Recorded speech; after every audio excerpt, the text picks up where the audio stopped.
तीसरी क्वेश्चन में टाइम नहीं आता। टाइम किस में आता है सर? पहली में भी आता है, दूसरी में भी आता है, लेकिन क्या पहली में डिस्प्लेसमेंट आता है? ये ऐसे पता, ऐसा खुद से बात करो, ऐसा खुद से पूछो, ऐसा खुद से बात करो, ऐसा खुद से पूछो, मजा आने लगेगा। पहली क्वेश्चन में टाइम तो है, थर्ड इक्वेशन में फाइनल वेलोसिटी है, लेकिन टाइम और फाइनल वेलोसिटी का मुझे कोई लेना देना। तो सेकंड इक्वेशन क्या कहती है? S equals to U plus half A। अब ये हो गया इनिशियल पॉइंट, हो गया फाइनल। तो डिस्प्लेसमेंट कैसा हुआ मित्रों? इनिशियल पॉइंट से फाइनल पॉइंट वेक्टर बना। तो डिस्प्लेसमेंट हुआ इनिशियल से फाइनल वेक्टर बना दो, यानी नेगेटिव। कितना डिस्प्लेसमेंट हो गया? माइनस। इनिशियल वेलोसिटी को 0।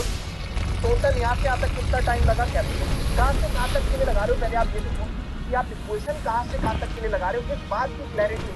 यहाँ तक, यहाँ से यहाँ तक, यहाँ से यहाँ तक के लिए लगा, तो यहाँ से यहाँ तक के लिए कितना टाइम लगा वही निकालना है कैपिटल। एक्सेलरेशन भी नीचे की हो रहा है तो माइनस। टाइम कितना लगा? कैपिटल। ये तो सही तो क्या? Minus h minus g by, minus से माइनस हो गया 2h बाई 2 ऊपर गया, नीचे गया, और स्क्वायर है तो रूट आ है ना। ये ऐसे आएगा। अच्छा, मतलब जब वो टकराएगा तब, या वो h हाइट फॉल कर जाएगा तो वेलोसिटी z का रूट 2z। वो आया था थर्ड इक्वेशन का, भी आपने बताया। t टाइम बाद वेलोसिटी आ गई इक्वल टू टोटल। इसको कितना टाइम लगा गिरने में, उसके लिए हमने कौन सी इक्वेशन का इस्तेमाल किया? Plus half. तो सर हमें डेरिवेशन याद रखना चाहिए, पता होना चाहिए कैसा है, कि आज कुछ ऐसे हम सवाल करेंगे इसमें हमें इसकी जरूरत पड़ सकती है। इसीलिए मैंने कहा था रिवीजन करके आना। ये हुई अभी तक की बातचीत। हाँ सर, तो एक तरीके से सेकंड केस का रिवीजन भी हो गया, एक तरीके से सेकंड केस का रिवीजन भी हो गया। हाँ सर, बढ़िया। अब पेपर में एक चीज छोटी चीज पूछ सकता है, जिसके बेसिस पे मैंने कल आपको सवाल किया, जिसके बेसिस पे कल सवाल किया। मान लीजिए किसी बॉडी को H1 हाइट से छोड़ दिया और किसी बॉडी को H2 हाइट से छोड़ दिया, साइमल्टेनियसली छोड़ दिया। मान लीजिए साइमल्टेनियसली मतलब एक को H1 हाइट से, एक को H2 हाइट से छोड़ा है, रिलीज फ्रॉम रेस्ट। छोड़े का मतलब रिलीज फ्रॉम ड्रॉप, इसको बोलते हैं ड्रॉप, यानी रिलीज फ्रॉम।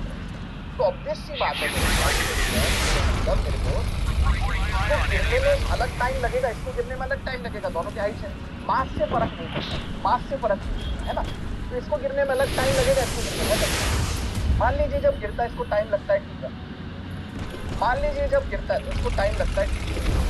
तो जाहिर सी बात, T1 का फॉर्मूला हो गया अंडर रूट जितनी हाइट से गिरा H1/2, और T2 का फॉर्मूला हो गया अंडर रूट जितनी हाइट से गिरा H2/2। तुमने कहा ठीक है। हाँ ना, तो इसमें क्या है, क्यों टाइम खोटी कर रहे हैं? अरे पेपर में इसका रेशियो पूछ लेगा यार, और जब रेशियो पूछेगा मेरे दोस्त, तो जब इसका रेशियो लेगा रूट जी से रूट जी सही होगा, रूट H1/√H2 आ जाएगा, सिर्फ रूट H1/√H2 आ जाएगा। क्यों?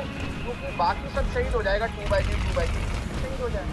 हाँ जी, कितना अंडर रूट H1/2। इसको रटेंगे क्या? देख लो, मर्जी आप, नहीं तो 2 सेकंड चली जाएगी। टाइम तो पता ही अंडर रूट 2h/2 करे, तो 1/2 कितना है? चल इस पे 2 सवाल मैंने आपको